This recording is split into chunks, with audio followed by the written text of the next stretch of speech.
Saudi ജയിലിൽ കഴിയുന്ന കോഴിക്കോട് സ്വദേശി അബ്ദുൾ റഹീമിന് മോചനം. ഏറെ നാളായി അബ്ദുൾ റഹീമിന്റെ മോചനം കാത്തു കഴിയുകയായിരുന്നു. അബ്ദുൾ റഹീമിന് മോചനം എന്നുള്ളതാണ് വധശിക്ഷയിൽ ഇളവ്. കൂടുതൽ വിവരങ്ങളുമായി MS അനീഷ് കുമാർ ചേരുകയാണ്. അനീഷ്, എപ്പോഴേക്കും മോചനം സാധ്യമാകും? എങ്ങനെയാണ് ഈ അവസാന സമയത്ത് ഇങ്ങനെ ഒരു മോചനം സാധ്യമായത്? ഏറെ നാളായി കാത്തിരുന്നതാണല്ലോ ഈ മോചനം.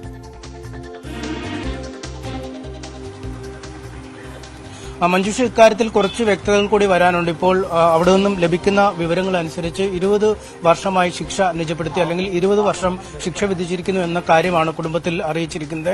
ഇതിൽ 19 വർഷം ഇതിനകം തന്നെ പൂർത്തിയായി കഴിഞ്ഞിരിക്കുന്നു.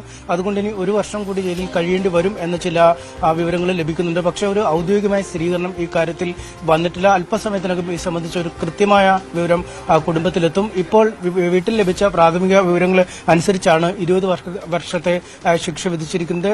സമയം കണക്കാക്കുമ്പോൾ ഏതാണ്ട് 19 വർഷത്തിന് അടുത്ത് ഇതുവരെ പൂർത്തിയാക്കി കഴിഞ്ഞിരിക്കുന്നു. അതുകൊണ്ട് ഇനി അധിക നാളുകൾ ജയിലിൽ കഴിയേണ്ടി വരില്ല എന്ന ഒരു വിവരമാണ് നൽകുന്നത്. കഴിഞ്ഞ ഏതാനും മാസങ്ങളായി പലവട്ടം ഈ കേസ് കോടതിയുടെ പരിഗണനയ്ക്ക് വന്നെങ്കിലും സാങ്കേതികമായ മറ്റു കാരണങ്ങളാലും കോടതി കേസിന്റെ ഒരു ബാഹുല്യം പരിഗണിച്ചുമൊക്കെ മാറ്റിവെക്കുന്ന ഒരു സാഹചര്യം ഉണ്ടായിരുന്നു. ഏതാണ്ട് മാസങ്ങൾ കഴിഞ്ഞിരുന്നു. ഈ 34 കോടി രൂപ കഴിഞ്ഞ റമദാൻ കാലത്താണ് ഈ ജനങ്ങളിൽ നിന്നും സ്വരൂപിച്ച് കൈമാറിയത്, ഈ സൗദി കുടുംബത്തിന് കൈമാറിയത്. പക്ഷേ അതിനുശേഷവും ചില ചർച്ചകളൊക്കെ നടന്നിരുന്നു. മധ്യസ്ഥ വഴിയൊക്കെ ചില ചർച്ചകളൊക്കെ നടന്നിരുന്നു. ഇതിനുശേഷം കോടതിയിൽ ഈ പണം നൽകിയ കാര്യം പ്രോസിക്യൂഷൻ അറിയിക്കുകയും ചെയ്തിരുന്നു. പിന്നീടാണ് പലവട്ടം കേസ് പരിഗണിച്ച് മാറ്റുന്ന ഒരു സാഹചര്യം ഉണ്ടായത്. എന്നാൽ ഏറ്റവും ഒടുവിലാണ് ഇപ്പോൾ ഈ ശിക്ഷ നിജപ്പെടുത്തിക്കൊണ്ടുള്ള ഉത്തരവ് എത്തിയതായി വീട്ടിൽ വിവരം ലഭിച്ചിരിക്കുന്നത്. എന്തായാലും അഭിഭാഷകരിൽ നിന്നും മറ്റുമൊക്കെ അല്പം കൂടി വ്യക്തത ഈ സംബന്ധിച്ച ലഭിക്കേണ്ടതുണ്ട്. അതായത് ശിക്ഷ കാലാവധി സംബന്ധിച്ചും ഇതിനകം ശിക്ഷ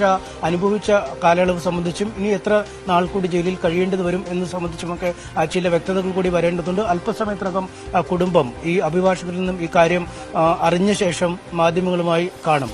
ശരി, ഇനി ജയിൽ മോചന ഉത്തരവിന് വേണ്ടി കാത്തിരിക്കുകയാണ്. ശരി.